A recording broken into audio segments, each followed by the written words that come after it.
Hey guys, what's going on? It's Ash here coming at you today in Clash Royale. I hope this video finds each and every one of you guys doing well. Today we're going to review the best bait deck in the current meta. This deck is really solid. Today I'm joined by Trainer Guard on the Jack account, helping me out here. You know Trainer Guard, he's one of the best players. He's a young guy. I don't know how old he is, like 13-ish maybe? I don't know. Either way, he is seriously one of the best players in the game, and this is the deck, guys. It's 3 spell bait. So, you know, we haven't really seen bait, at least I haven't. I never shared bait with 3 spells. I've done either NATO or Rocket usually, or NATO or Inferno Tower, and then you have Log, but seldom do you have all 3, NATO, Rocket, and Log. And we also have Dark Prince, but no Bandit in this version, but it's really great. So I hopped into a live match here that I want to go over. I make a couple mistakes in this match, but I still, well, I won't ruin the ending to you guys. So let's go ahead and start out with a Goblin Barrel here. Of course, you know, there's that dilemma with a bait player. Maybe you guys can chime in, what would you play if you had both Goblin Barrel and also Princess in your starting hand? I like to go Goblin Barrel in the off chance that I catch my opponent without a good counter in hand. Because if you play Princess, you know, you can't really apply too much pressure with her, and of course you would never start out with a Princess at the bridge. So I prefer Goblin Barrel as a starting play, of course in the safe zone. And here's one of the mistakes I made here is, or maybe it wasn't a mistake, I don't know, it's tough to say. I could have protected that Princess. However, I opted not to, and I opted to start a Dark Prince in the back of the King Tower instead, so I could combo it with the Goblin Barrel when I had more elixir. And this actually kind of works out a little bit. You know, I get the Log out of my opponent, and of course we get rid of their mortar and their Spirit Goblins. I do get 1 hit on the tower with the Dark Prince, which really saved that push, let's be honest. So now I know he doesn't have Log in hand. I have the Goblin gang selected there, but obviously I'd rather just play things safe here, wait for my opponent to make an aggressive move. And of course, Princess NATO, I mean, wow, is there any more powerful combo? I guess Exy NATO, right? But Tornado is just so strong in the game right now, so that's why it's pretty safe to say when I say the best deck for in the current meta for any archetype is probably going to include Tornado, just because of how strong the card is. Now, the opponent actually makes a mistake there, under level Log, so I mean, it worked out for me, but either way, they opted to Log the Princess, and that was a big mistake, and I make them pay, and this was really the turning point of the match for me. I send in that Ice Spirit and the Goblin Barrel, freeze the tower. The Zap isn't going to end up taking care of it. The Goblin Barrel, that is. This opponent, by the way, is playing Zap and also Zap and Log in the deck, right? Yeah. So here I know I'm waiting to see what he does here. And once he uses the mortar defensively, I'm like, okay, that's free Rocket for yours truly, because, right, I mean, as soon as they use a preemptive defensive unit, whether it was a mortar or anything else, if it was an Expo, or if it was, you know, I don't know, a Tesla or something, I would always Rocket the tower in that situation, because they just wasted 4 elixir on the mortar. So I'll take that. I end up losing 2 elixir in the trade because I'm ignoring the mortar, but we get all that tower damage, and we take it down to 304 here. So I go pretty hard in the left lane, just getting more damage in case, you know, in case with 30 seconds left, my opponent does make a comeback here. But suffice it to say, things are looking pretty good for me early on here. We're just going to NATO all this crap up. We'll go ahead and log those surviving goblins in the Ice Spirit, and we kind of just threw away an Ice Spirit here, but he'll do a good job kind of pseudo protecting the Princess. He kind of sends in the Log there, I think predicting that I was going to send in the Goblin Barrel rather than just using the Princess at the bridge, which I actually prefer when the tower is down really low late in the game. I'll repeat that. If the tower is down really low to like 300 HP in this example, and it's late in the match, I'm not afraid to play the Princess right at the bridge in that situation. And usually, for the most part, that's going to be the only situation that I like playing the Princess on the bridge there at the opponent aggressively towards the end of the match, and when there's only a little bit of HP left on the tower, either to take it into Rocket range, like if there was 700 HP left on that tower, I could chip away with the Princess a little bit, or in that circumstance 300, able to take it down with the Princess there, and hopefully cause my opponent to overreact to the Princess or just ignore it. So now let's watch Jack play. So Jack, again, guys, really good player, Trainer Guard, and this is the 12th win in this GC. And look who he's going up against, or look what he's going up against. It's a 3 Musketeer Hog deck with Prince. Like, that's kind of weird as is. But then he has Bomber? And it's a 12 win? This is crazy. I'm going to take a look at this guy's player profile after this match to see, like, you know, is he a 20-game winner? I assume he is, if he's on the 12th game of a challenge. But more importantly, like, who is this guy? And why is he playing Bomber, right? What do you guys think? Is Bomber, I think Bomber's pretty crappy. I mean, unless you're in Arena 1 through 5. I don't know, do you guys disagree? I know a few people, when I shared the Bomber deck, was it the Vulcan Bomber deck? Yeah, about last week, maybe about 5 or 6 videos ago. I'll link it in the description anyway. Some people in the comments surprisingly were like, dude, I play Bomber, whatever, it's a good card. And I was like, wow, I'm shocked. I didn't think anybody kind of played Bomber. I guess I was wrong. Anyway, this guy, Citri, really apparently does love the Bomber. And so far, you can see we're halfway through this match, and not a lot has happened here. We haven't gotten much damage, just a few hundred HP off that right tower, but that's about it right now. So one thing that this kind of points out to you guys, and when you're playing this deck, you don't have to be super aggressive, even if things aren't going your way. I mean, obviously we have the lead here, but we're not panicking, you know? And we decide to go ahead and still, even going into double elixir time, we go ahead and we rocket the opponent's pump. So again, just kind of playing defense here, playing very reactively. We're not going all in. Dark Prince does such a good job in this deck, and you're gonna see it in the next matchup. Wait till you see the next replay that I have in store for you guys against Goizen. A beautiful NATO, by the way, guys. 2 squares, 2 tiles, excuse me, in front of the side of the King Tower, which you want to pull them to.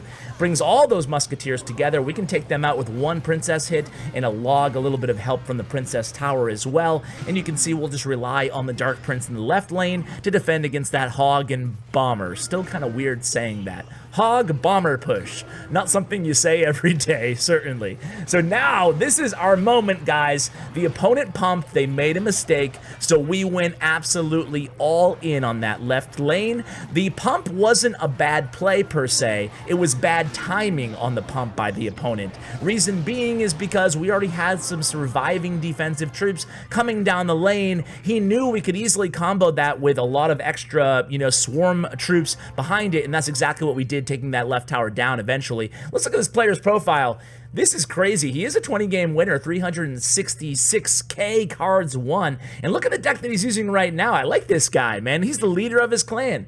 It's a Japanese clan, so shout out to that guy. That was a pretty cool deck that he was running at the 12th win in the GC there. What do we want to watch next here, guys? Oh, I promised you guys we would review this Goizen matchup, and let's face it, no matter what deck you guys are playing right now in the meta, you're gonna have to know how to deal with, how to handle Goizen decks. They're everywhere, and this is kind of the baity version, which is really annoying and also really effective. I did a full video deck guide for this deck as well, which again I will link in the description for you guys. So this time we go ahead and we send in that Goblin Barrel. Of course, Dark Prince is so OP against Goblin Barrel if he's in his charge. You guys probably already know that. You're gonna see a few unfortunate situations for Trainer Guard here in this match. This time against Recef here from Nova, Germany, does a good job taking care of that Dark Prince and then having 2 Spirit Goblins survive. That's a nice little move you can do there if the Dark Prince isn't at full health. So this is going to be the first giant push. Let's see how we handle this first giant push. You can see our hand right now is full of spells and Princess. So we're going to cycle the Princess opposite lane. Good call there, but you're going to see, guys, throughout this match, and it does go a ways into overtime, you're going to see just how to deal with a Goizen, a giant Prince push. Just really, Trainer Guard handles it beautifully here, using the NATO, the Princess off lane, and Dark Prince log. So got that? NATO, Princess off lane, log, and Dark Prince is basically going to be able to shut down anything this opponent can throw at us. And we get a little, oh, look at that. That was the Dark Prince I was talking about. Like, boom, 1 hit. 1 shot the Goblin Barrel. That doesn't seem right. Doesn't seem right that the Dark Prince can, even in his charge, 1 shot the entire Goblin Barrel, but it is the case, indeed. Dark Prince, OP! So now the opponent goes ahead and he drops that giant, kind of distracting that princess there, and then he responds with bats to the princess. So this is going to be another kind of push that we're going to have to deal with. This time we don't have our princess to lean on. So here comes the giant and the prince. This time we're going to go ahead and freeze everything up, then pull it all back there. We're going to log back that prince. He's just barely clinging to life, and look at that. We took no damage, guys. And it was really, I mean, he made it look easy, but that's exactly how you want to deal with one of these annoying Goizen pushes, right? You can use the Dark Prince, you can use the Ice Spirit. I missed the Ice Spirit earlier when I was talking about the troops that we'll be using, or the cards that we'll be using to counter this push. Just really, really good job here. Again, preventing that Giant from even getting to the tower there. So here we go again. This time he's not going to get a charging Dark Prince on that tower, but we're slowly but surely chipping away at that right tower. And here we go. It's another double Prince push. We have the Princess helping out opposite lane, and again, our Dark Prince will run into the opponent's Dark Prince. Not a big issue. We still haven't taken any damage. You can see that even without, you know, a big defensive unit such as a P.E.K.K.A. or an Inferno Tower or an Inferno Dragon, you can still handle these big beatdown pushes, and you can still emulate and do kind of the same kind of tactics, same strategy when you're handling a golem push as well. Of course, you just might have to devote a little bit more elixir to defense. That time, the opponent caught our Goblin Barrel there. The opponent, by the way, is playing this pretty well. You know, he's not making any big, huge mistakes. He keeps trying to kind of poke through there, but we're doing, again, a very good job. Princess and Dark Prince, most of the damage the opponent has gotten on our tower has been via the poison here, guys, and certainly not his big, giant pushes. So, again, the opponent does predict that Goblin Barrel. This is going to be a nice little log for us here. Get a little bit more chip damage and take care of that Dark Prince with the help of the Ice Spirit. So now here we go. Dark Prince locked and loaded behind our King Tower, and this is going to be, somebody call Chief Pat. We just missed a rocket. We just missed that rocket there on the right tower. We didn't get the Prince, so this is going to be a big defensive sequence here. Can we still handle it, guys? I think we can. There's the log. There's the Dark Prince. We haven't even used our NATO yet. We didn't even need to use the NATO. So even with that full health regular Prince charging at us, because we missed him with the rocket, we still were able to defend really well there. So now all we really need is, okay, I was going to say a rocket, but we get a lot of damage with that Goblin Barrel. And guys, that's going to do it for this match. Unbelievable job there by Trainer Guard taking care of this matchup, which can be really tricky. I think that Goizen is probably the most popular and easy kind of tier 1 meta deck right now. So because of that, it's everywhere. Even if a noob like me can win with a deck, you know it's going to be a problem. So always knowing how to deal with a deck like that is really important when you're walking into any new deck that you haven't played before. So really, really solid. Let's go ahead and watch one more, guys. What one do we want to watch to end out this video? Let's watch this one here. And this one was, again, no. It wasn't this one. It was, let's see. I think it was against this guy. What am I doing? Oh, yes, because he's from Toby's Spirit Hawks clan. Of course, must be a great player. And how about that name? Amir Uzumaki.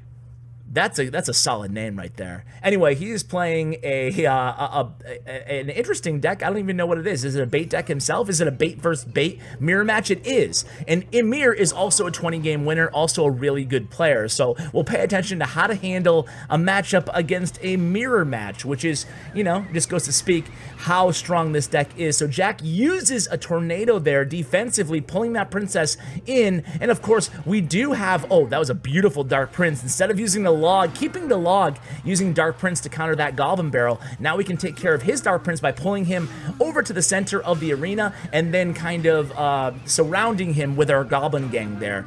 Oh my god, my computer screen's a little tearing down the fourth wall for you guys. My computer screens are over here this time because I'm kind of arranging the office and having issues. So I'm not used to looking this way instead of this way, which I'm normally kind of commentating. It's a little bit weird for me. Anyway, back to the video.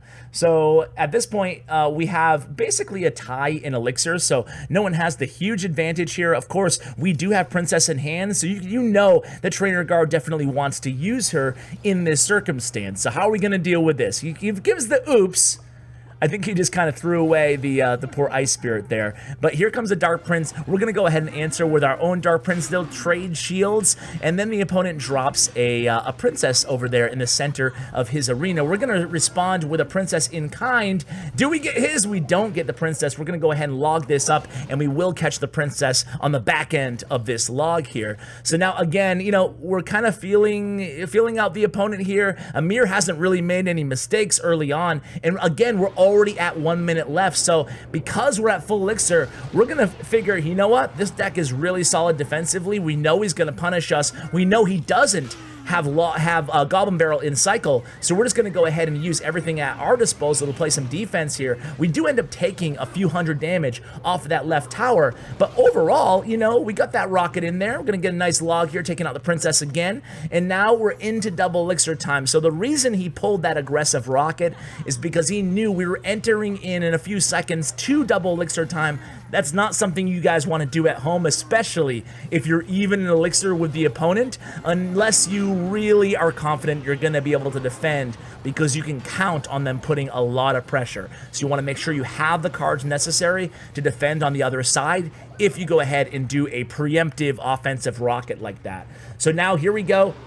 Only 15 seconds left. The opponent doesn't have log in cycle, so we go all in the right lane, and we get a lot of damage, taking it down to 787. Look at that log by the opponent, though. Unbelievable. Catches our princess, a predictive log that opens up an opportunity for us, though, to go ahead and play the Goblin Barrel because they used the predictive log, and that is going to end the match with the log. Wow, that was a close one. Two really good bait players going head-to-head there to end off this video. So guys, we do have 2 days left for our Do Recorder contest. Submit your replays, download Do Recorder, and the instructions are, I'll put the instructions in the description for you guys. Also, make sure you check out Jack, aka Trainer Guard's player statistics. They will be on Stats Royale in the description as well. Huge shout out to Bren Chong, my YouTube partner, and of course the Trainer Guard again for coming on the channel. Guys, thanks so much for watching, and as always, take care, guys.